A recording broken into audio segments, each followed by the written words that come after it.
Hello friends, नमस्कार आप सभी को। और प्लांट फिजियोलॉजी के कुछ सिलेक्टेड क्वेश्चन जो कि असिस्टेंट प्रोफेसर बॉटनी प्रिपरेशन में आपके लिए हेल्पफुल हैं, उनका ये डिस्कशन वीडियो है। तो आई होप ये डिस्कशन आपको इस तैयारी में हेल्पफुल रहेगा। तो आप इस वीडियो को अपनी तैयारी के लिए यूज़ कर सकते हैं। चलिए सबसे पहले क्वेश्चन की बात करते हैं अपन। Which of the following soil types has maximum water holding capacity. तो मैक्सिमम वाटर होल्डिंग कैपेसिटी जो होती है वो क्ले सॉइल की होती है, जो चिकनी मिट्टी होती है उसकी होती है। थोड़ा सा ध्यान देना है कि गार्डनिंग के लिए या पौधों की जड़ों की ग्रोथ के लिए सबसे उपयुक्त जो मिट्टी होती है वो लॉम सॉइल होती है एग्रीकल्चर पर्पज से। नेक्स्ट था कि क्लोरोसिस का कारण क्या है। पौधों में जो हरिमाहीनता होती है ना, क्लोरोसिस, तो हरिमाहीनता का कारण होता है पौधों के अंदर मैग्नीशियम की कमी, क्योंकि क्लोरोफिल का कंपोनेंट होता है मैग्नीशियम प्लस प्लस आयन। तो मैग्नीशियम की कमी से होता है। और एक थोड़ा सा ये ध्यान देंगे यहाँ पे कि जब पौधों में मैग्नीशियम की कमी होती है तो मैग्नीशियम की कमी का जो पहला सिम्टम बनता है वो ओल्ड लीव्स में बनता है। ओल्ड पार्ट जो होते हैं, पत्तियों में सिम्टम्स आते हैं, तो ओल्ड लीव्स के अंदर फर्स्ट सिम्टम्स वो अपीयर होते हैं। तो कई बार ये भी पूछा जाता है। देन था कि primary receptor of CO2 in C3 plant, कि जो C3 पौधे होते हैं उनमें CO2 को कौन एक्सेप्ट करता है। तो राइबोलोज बिसफॉस्फेट RUBP के द्वारा एक्सेप्ट किया जाता है। रेस्पिरेशन क्वेश्चन पूछा गया था और वो भी ऑक्जेलिक एसिड के लिए। तो ऑक्जेलिक एसिड के लिए RQ की वैल्यू क्या होती है, तो ये आपको कैलकुलेट करके निकालना पड़ेगा। जैसे कि C2H4H2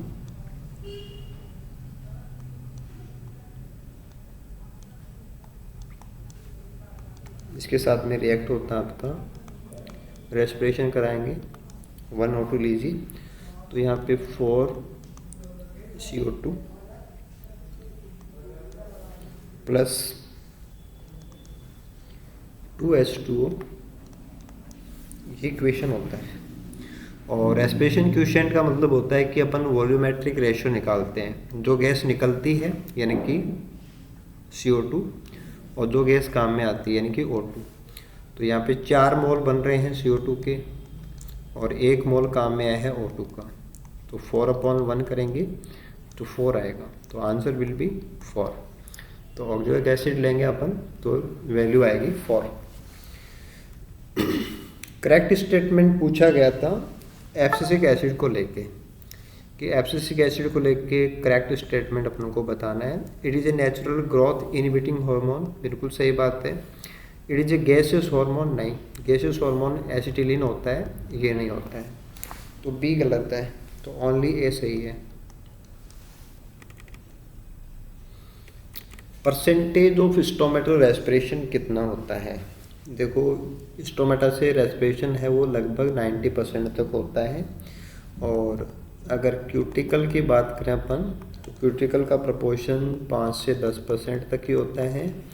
और जो वातरंध्र होते हैं लेंटिकुलर, उसका प्रोपोर्शन है वो लगभग 0.1% तक होता है। तो मैक्सिमम है वो स्टोमेटा से होता है 80 to 90%। वाटर पोटेंशियल और ऑस्मेटिक पोटेंशियल, प्योर वाटर के लिए जो वैल्यूज होती हैं वो दोनों ही वैल्यूज 0 होती हैं। ये बहुत बार पूछा जाता है, वाटर पोटेंशियल हो या ऑस्मेटिक पोटेंशियल हो, दोनों की वैल्यू 0 होती है प्योर वाटर के लिए। देखिए यहाँ पे पूछा गया था कि करेक्ट स्टेटमेंट बताना है कि मैक्सिमम एसेंट ऑफ सैप है वो डे टाइम में होता है। तो इसके लिए कॉन्सेप्ट होती है ट्रांसपायरेशनल पुल, कि वाष्पोत्सर्जन से जो खिंचाव बनता है उससे एसेंट ऑफ सैप है वो मैक्सिमम डे में होता है। फ्लोएम परफॉर्म वाटर ट्रांसपोर्ट, तो फ्लोएम का काम नहीं होता है, जाइलम का काम होता है। तो सेकंड गलत हो गया। वो water absorption by roots from physiological dry soil is more, तो फिजियोलॉजिकल ड्राई सोइल से प्लांट्स हैं वो नहीं सोख पाते। तो ये तो गलत होगा, मोर तो हो ही नहीं सकता। नन ऑफ दिस कैसे होगा जब यहाँ पे स्टेटमेंट फर्स्ट ऑप्शन में सही दिया हुआ है।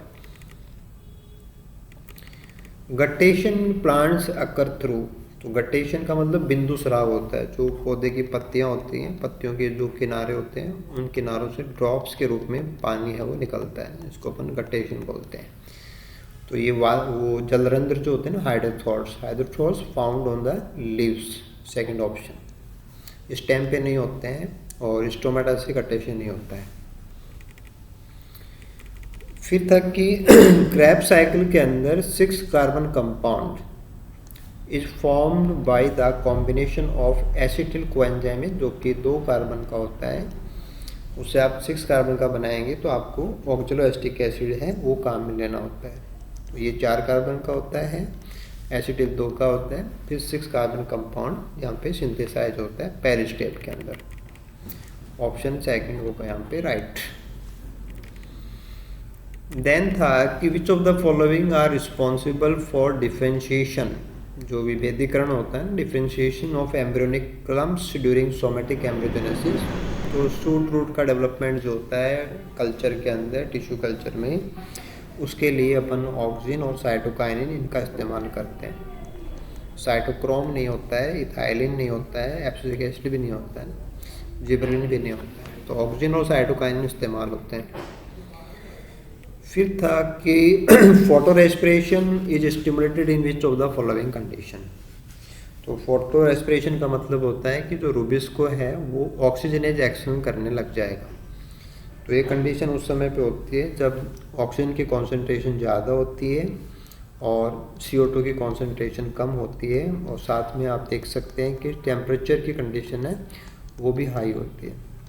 तो ज़्यादा टेम्परेचर हो और ऑक्सीजन कॉन्सेंट्रेशन CO2 कॉन्सेंट्रेशन से ज़्यादा होने पे प्लांट्स हम फोटो रेस्पिरेशन करेंगे। C3 प्लांट्स ही करेंगे, ये भी आपको ध्यान देना है कि जो C3 प्लांट्स हैं वो करेंगे। ओपनिंग और क्लोजिंग जो होती है स्टोमेटा की, वो पोटेशियम आयंस के इनफ्लक्स के ऊपर डिपेंड करती है, K+ आयंस के ऊपर डिपेंड करती है। गार्ड सेल्स में जब K+ की कॉन्सेंट्रेशन बढ़ती है इनफ्लक्स से, तो स्टोमेटा ओपन होते हैं। फोटोसिंथेसिस में पहला जो स्टेबल कंपाउंड बनता है ना, दैट इज 3-फॉस्फोग्लिसरिक एसिड, यानी कि फॉस्फोग्लिसरिक एसिड, ऑप्शन नंबर 3 में दिया हुआ है। यहाँ पूछा गया था कि which one of the following molecules connect glycolysis and Krebs cycle, यानी कि गेटवे पाथवे की बात हो रही है। तो वहाँ पे एसिटिल कोएंजाइम ए है वो बनता है, जिससे बाद में हम क्रेब्स साइकिल को क्रैक करते हैं, तो एसिटिल कोएंजाइम ए होगा। ये हॉर्मोन्स को लेके क्वेश्चन था, डिस्कवरी है ना, कि कौन डिस्कवर करने वाला है और कौन सा हार्मोन है। देखो अगर हम बात करते हैं ऑक्सिन की, तो FW वेंट है, तो ए में आपका सेकंड आएगा। जिब्रेलिन जापानीज साइंटिस्ट हैं, योसुबा एंड हैयाशी, यानी कि ऑप्शन 4 वाला है। एब्सिसिक एसिड जो है उसकी खोज लुई एंड क्रेंच के द्वारा की हुई है, यानी कि फर्स्ट वन। और जिएटिन की जो खोज है वो लेंथम और उनके सहयोगियों ने की है, यानी कि ऑप्शन नंबर 3। तो ये जो कॉम्बिनेशन है ये अपन को सेकंड ऑप्शन में मिल जाएगा। आगे था कि opening of A floral bird is an example of.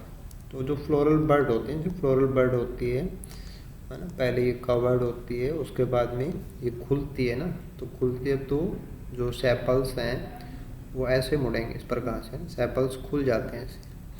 तो ये जो नीचे की तरफ मूवमेंट आया है वो इसलिए होता है क्योंकि ऊपर की साइड में ग्रोथ है वो ज़्यादा होती है। तो ऊपर की साइड में ज़्यादा ग्रोथ होने से बेंडिंग जो है वो नीचे की तरफ होती है, जिससे फ्लावर है वो ओपन होता है। तो नीचे की तरफ जो बेंडिंग होती है जिसको अपन, है ना, ऊपर की साइड में ग्रोथ ज़्यादा होती है, उससे नीचे की तरफ मूवमेंट होता है, तो इसको बोलते हैं अपन एपिनेस्टी। ऊपर की साइड में ग्रोथ ज़्यादा होती है ना, इसलिए इसको क्या बोलते हैं अपन, एपिनेस्टी। हाइपोनेस्टी इसका उल्टा हो जाता है। विच of the following elements is micro nutrient. तो मैक्रो और माइक्रो को लेके क्वेश्चन था, तो आपको यहाँ पे ध्यान देना है कि अपने गिवन ऑप्शंस के अकॉर्डिंग तो मैग्नीज जो है वो माइक्रो न्यूट्रिएंट में आता है, Mn, जबकि आप यहाँ पे ध्यान देंगे कि जैसे आयरन है, Mn है, कॉपर है, जिंक, मॉलिब्डेनम, बोरॉन, क्लोराइड और जो निकिल है, ये सब माइक्रो में आते हैं। ये था कि bending of a plant organ due to its more growth on the upper side. ये बिल्कुल वही बात है कि अगर कोई भी स्ट्रक्चर है उसमें ऊपर की साइड में ज़्यादा ग्रोथ होने से वो नीचे की तरफ मुड़े, दिस इज एपेनेस्टी। ग्रेविटेशनल फोर्स के अकॉर्डिंग जड़ें मूव करते हैं, वो जियोट्रोपिज्म होता है। लाइट की तरफ जाना वो फोटोट्रोपिज्म होता है, और नीचे की साइड में ज़्यादा ग्रोथ होने पे ऊपर की साइड में मुड़े, वो हाइपोनेस्टी होती है।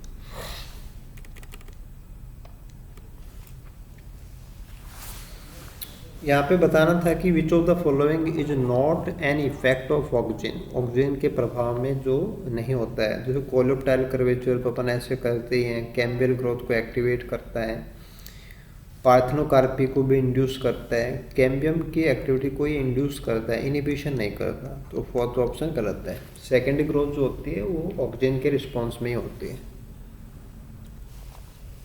ये था कि osmotic potential of A solution. देखो सॉल्यूशन जब भी होता है तो उसमें वाटर प्लस सॉल्यूट होगा कोई ना कोई, और सॉल्यूट की वजह से ऑस्मेटिक पोटेंशियल है वो क्रिएट होता है, और उसकी वैल्यू है वो फिर माइनस में हो जाती है। तो प्योर वाटर की 0 होती है, 100% अगर प्योर वाटर है तो उसका 0 होता है, उसमें कुछ भी मिला देंगे तो वो नेगेटिव स्केल में जाता है। ये था कि the xerophytic succulent plant in which CO2 is taken up during night, यानी कि रात में स्टोमाटा खोलते हैं, फिर मैलिक एसिड के रूप में ये स्टोर किया जाता है और उसको फिर अगले दिन काम में लिया जाता है डीकार्बोक्सिलेशन के बाद में। तो ये कैम प्लांट्स होते हैं जिनमें क्रैसुलेशन एसिड मेटाबॉलिज्म पाई जाती है, कैम प्लांट सक्यूलेंट्स होते हैं। यहाँ पूछा गया था कि which is the main carboxylase enzyme in C3 and C4। देखो C3 में तो रुबिस्को होता है, rubisco in C3 and PEP carboxylase ये C4 का मेन एंजाइम होता है। फैस्टली CO2 को एक्सेप्ट करने वाला एंजाइम जो है C3 में रुबिस्को होता है और C4 में पैप कार्बोक्सिलेज होता है। नेक्स्ट था कि ग्लाइकोजिलेट साइकिल जो होता है, ग्लाइकोजिलेट साइकिल जो अपन पढ़ते हैं जर्मिनेटिंग फैटी सीड्स की बात होती है ना, जब फैटी सीड जर्मिनेट होते हैं उस समय की बात होती है, फैटी सीड्स जर्मिनेशन में होता है, जो कि एक TCA साइकिल का डाइवर्जेंट होता है। तो उसका मेन मकसद होता है कि जो फैट है उसको मोबिलाइज करना, यानी कि फैट से कार्बोहाइड्रेट बनाना। नॉर्मली हमारी सेल नहीं बना सकती, लेकिन पौधों के अंदर जो ग्लाइकोसोम्स होते हैं वहाँ ये हो पाता है। नेक्स्ट था कि जिब्रेलिक एसिड्स जिब्रेलिन्स हैं, उनका नाम पर्टिकुलर जो फंगस था जिब्रेला फ्यूजिकोराई है ना, उसके नाम पे दिया गया था। तो ऑप्शन फर्स्ट में फंगस है जिब्रेला फ्यूजिकोराई।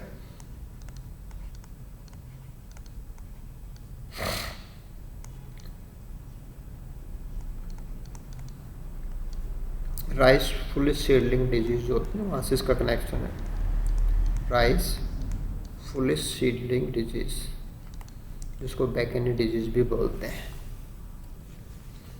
ये कुछ फर्दर फ्यूजन्स की बात करते हैं जो आपके इस प्लांट फिजो के लेवल को इम्प्रूव करेंगे। देखो यहाँ पे एक डायग्राम है ना, the diagram given below show the relation between influences of light intensity, कि लाइट की तीव्रता और CO2 के कॉन्सेंट्रेशन में जो रिश्ता होता है वो दिखाया गया है ना। फोटोसिंथेसिस इन क्लोरेला ना, जो एल्गी है उसकी बात हो रही है। देखो एक्स एक्सिस के ऊपर तो है CO2 की कॉन्सेंट्रेशन, वाई के ऊपर है रेट ऑफ फोटोसिंथेसिस। दो लाइनें अपने पास हैं, एक है हाई लाइट इंटेंसिटी और एक है लो लाइट इंटेंसिटी। तो रेट ऑफ फोटोसिंथेसिस है वो हाई रेट के ऊपर और लो रेट के ऊपर दिखाया गया। तो इस प्रेजेंटेशन से ग्राफ से कौन सी चीज़ बेस्ट डिस्क्राइब हो रही है वो अपन को यहाँ पे बतानी है। देखो at low light intensity the light dependent reaction is rate limiting, जबकि हाई लाइट इंटेंसिटी जब होती है तब CO2 की कॉन्सेंट्रेशन है वो रेट लिमिटिंग हो जाती है। जो अपन यहाँ से देख सकते हैं कि लो कंडीशन के ऊपर जो लाइट है, लाइट जो है वो लाइट डिपेंडेंट रिएक्शन जो होता है ना वो लिमिटिंग हो जाती है, जबकि हाई लाइट जबकि सेचुरेशन हो जाएगा सिस्टम तो उसमें पे जो लाइट को कैप्चर करने वाला सिस्टम है वो डिपेंडेंट नहीं होता, जबकि जो CO2 की अवेलेबिलिटी है, स्टोमेटा खुल रहा है नहीं खुल रहा, उस पर सिस्टम डिपेंड करता है। तो ऑप्शन फर्स्ट का जो स्टेटमेंट है वो यहाँ से अपन एज ए कंक्लूजन सही मानेंगे। नेक्स्ट था कि which of the following pairs are correctly match, principal wavelength of the light, physiological event साथ में दिया हुआ है। तो 700 नैनोमीटर की जो लाइट है वो फोटो सिस्टम फर्स्ट यूज करता है, बिल्कुल सही है। 650 नैनोमीटर की जो लाइट है वो फोटो सिस्टम सेकंड यूज करता है, ये गलत है, सेकंड नहीं करता। 690 नैनोमीटर की लाइट यूज करता है तो ये भी ज़्यादा सही नहीं है, एक्चुअल में 684 होता है, फिर भी उसके नियर बाई है। और 620 का तो यहाँ पे कोई लॉजिक नहीं है, फोटो सिस्टम नहीं यूज करते। तो देखा जाए तो स्टेटमेंट नंबर 1 और 3 ये सही हो सकते हैं ना, 1 और 3 ऑप्शन फोर्थ, क्योंकि 690 जो है ना उसको अपन 684 के इक्विवेलेंट मान के 1 और 3 को सही बताएंगे।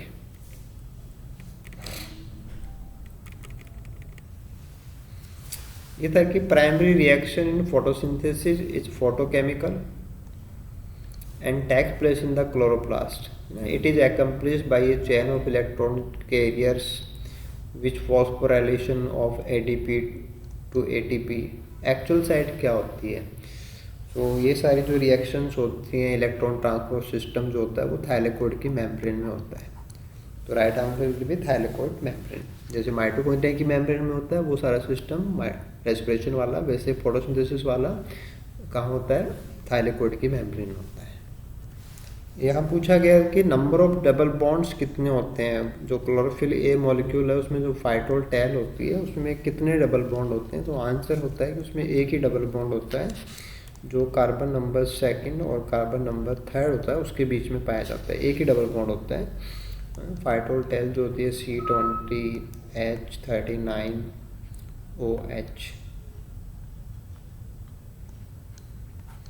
केवल एक डबल बॉन्ड होता है।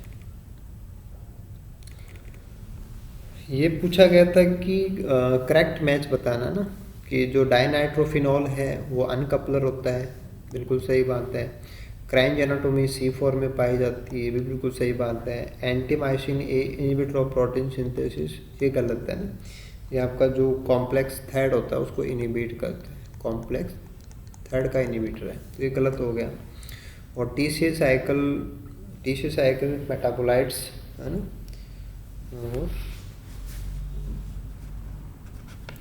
मेटाबॉलिक मील के रूप में ना, TCA साइकिल मेटाबॉलिक मील का मतलब कि यहाँ के इंटरमीडिएट्स हैं वो दूसरे पाथवे में काम आते हैं, दूसरे पाथवे कंपाउंड है वो यहाँ पे भी ऐड हो सकते हैं। तो TCA एक ओपन साइकिल होता है, वहाँ से ये चीज़ कनेक्ट होती है ना, TCA is a open cycle. तो फोर्थ भी सही है, तो 1, 2 और 4 सही है, यानी कि option number 3 will be right. ये था कि ड्यूरिंग फोटो रेस्पिरेशन, ये काफ़ी इंपॉर्टेंट क्वेश्चन होते हैं फोटो रेस्पिरेशन वाले, कि during photorespiration in plant ribulose bisphosphate is degraded to carbon dioxide after combining with oxygen ना, ऑक्सीजनेज एक्शन होता है रुबिस्को का। करेक्ट सीक्वेंस बतानी अपन को, ये प्रोडक्ट किस प्रकार से बनते हैं वो देखना है। देखो सबसे पहले ग्लाइकोलेट बनता है, 2 कार्बन कंपाउंड जो ग्लाइकोलेट है ये बनेगा, और इसकी साइड होती है क्लोरोप्लास्ट।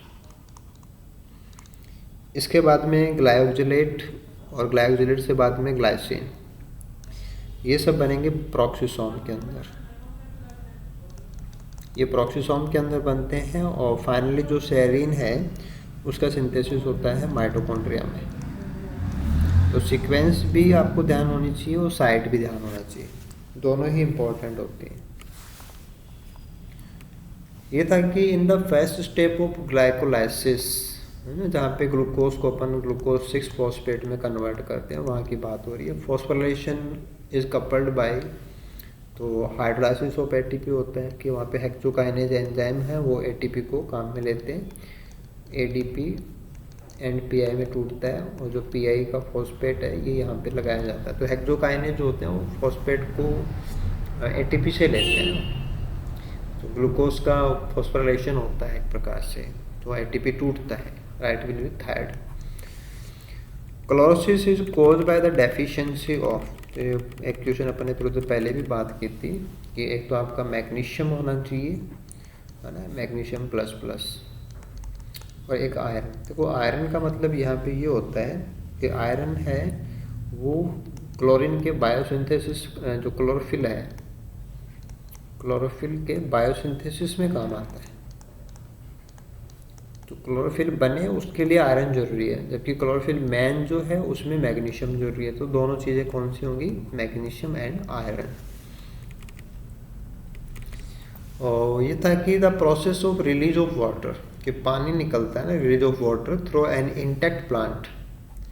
तो जो बिना कटा फटा पौधा होता है वो इंटैक्ट होता है, तो उसमें तो गटेशन ही होता है कि पत्तियों से पानी हो निकलता है। एक्सुडेशन, जब आप किसी को काटेंगे तो एक्सुड निकलता है, वो होता है। ऊज, जहाँ पे क्रैक्स वगैरह डेवलप हो जाते हैं, बैक्टीरियल इन्फेक्शंस होते हैं, मेनली वहाँ से आता है। लीकेज जैसा यहाँ पे कुछ नहीं होता है ना।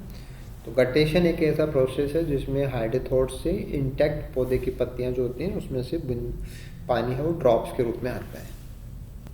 ठीक है, यहाँ पे आपको करेक्टली मैच बताना है। ऑक्जिन ड्वार्फ राइस, कि ऑक्जिन के इस्तेमाल से अपन जो ड्वार्फ राइस है उसको अपन लंबा कर सकते हैं। ड्वार्फ राइस का जो कनेक्शन है वो एक्चुअल में जिब्रेलिक एसिड के एप्लीकेशन से होता है, कि आप उसको जिब्रेलिक एसिड का एप्लीकेशन देके लंबा कर सकते हैं। तो ऑक्जिन का ऐसे कोई कनेक्शन नहीं है।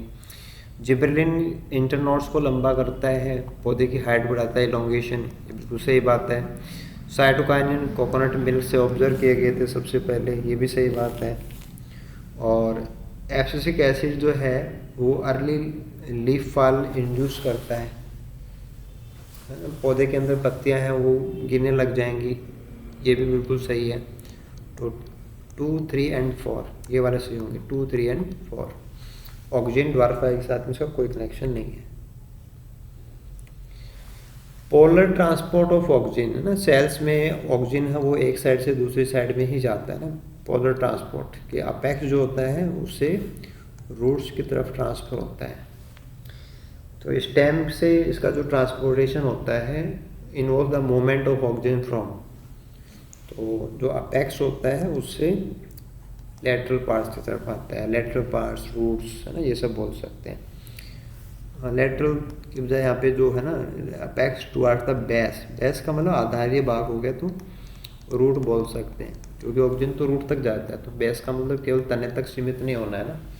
बेस का मतलब क्या है कि सबसे हाईएस्ट होता है सूट एपिकल मेरिस्टेम में कॉन्सेंट्रेशन, सबसे लोवेस्ट होता है जड़ों में, तो पूरा ग्रेडियंट होता है। तो बेस का मतलब नीचे की तरफ ले लीजिए ना इसको। जो क्रेस्कोग्राफ है, क्रेस्कोग्राफ का इस्तेमाल अपन जो पर्टिकुलर बात की जाए तो ग्रोथ जो होता है ना, पौधे की जो ग्रोथ होती है उसको मेजर करने के लिए ग्राफ है वो बनता है, उसको अपन क्रेस्कोग्राफ बोलते हैं। अगला क्वेश्चन था कि the period of rapid starch accumulation, starch है वो बहुत तेजी से बन रहा है, and decrease in sugar in developing seed, जो डेवलपिंग सीड्स होते हैं उनमें स्टार्च है वो तो जमा होता है, शुगर उसकी मात्रा है वो कम होती चली जाती है। तो वहाँ पे मेनली कौन से एंजाइम्स हैं उनकी एक्टिविटी बढ़ती है, तो मेनली जो फॉस्फोराइलेज एंजाइम्स हैं उनकी एक्टिविटी बढ़ती है। Option first.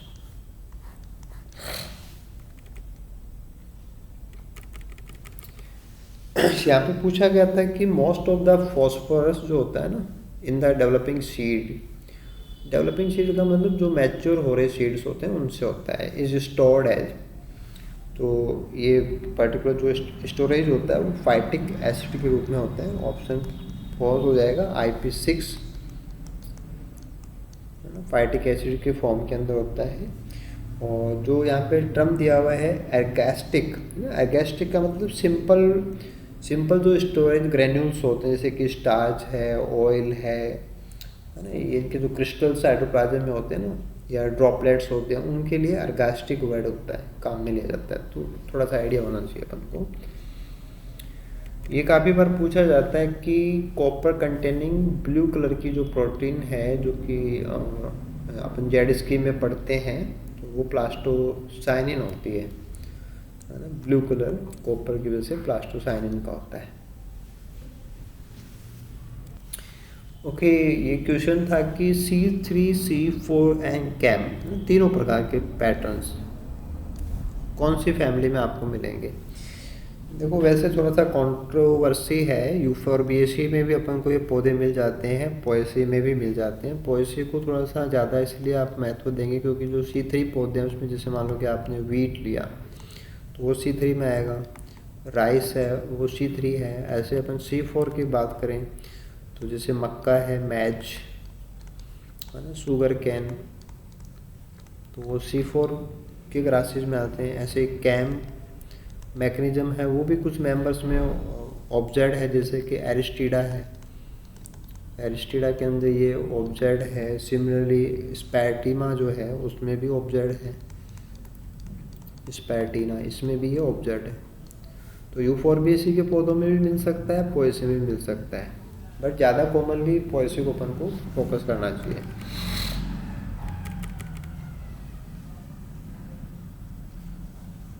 देखो, यहाँ पूछा गया है कि photosynthetic oxygen producing sales differ from non oxygen producing sales, कि फोटोसिंथेसिस भी करें लेकिन ऑक्सीजन नहीं निकले। तो ये कौन होते हैं? आपके green and purple sulphur bacteria होते हैं, जो फोटोसिंथेसिस तो करते हैं बट ऑक्सीजन इवॉल्व नहीं होती, क्योंकि वो H2S को इस्तेमाल करते हैं H2O की जगह। तो वहाँ पे सल्फर के ग्रेन्यूल्स बनते हैं, ना कि ऑक्सीजन के मॉलिक्यूल बनेगा। तो उनको लेके आपको बताना है ना। तो डिफ़र है ना, कि ऑक्सीजन प्रोड्यूसिंग सेल्स हैं वो उनसे कैसे डिफ़र करती हैं। तो इसका जो करेक्ट ऑप्शन है कि contain and use both photosystem first and second. जो ऑक्सीजन इवॉल्व करने वाले हैं उनमें दोनों होते हैं, जबकि बैक्टीरिया वाला जो होता है उसमें फोटोसिस्टम सेकेंड है, वो अब्सेंट होता है।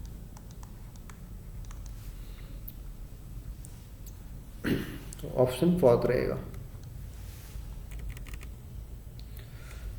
ये था कि enzyme rubisco plays a dual function. Dual का मतलब वो ऑक्सीजनेज काम भी करता है, कार्बोक्सिलेशन काम भी करता है ना। Function chloroplast during photosynthesis and produce either C3, आपका जो 3-फॉस्फोग्लिसरिक एसिड भी बना सकता है अगर वो कार्बोक्सिलेशन करेगा तो, C3 मैकेनिज्म फॉलो करेगा तो, है ना। या फोटो रेस्पिरेशन करेगा तो ग्लाइकोलिक एसिड बनता है कि C2 साइकिल, जिसको आप ग्लाइकोसिलेट साइकिल बोलते हैं।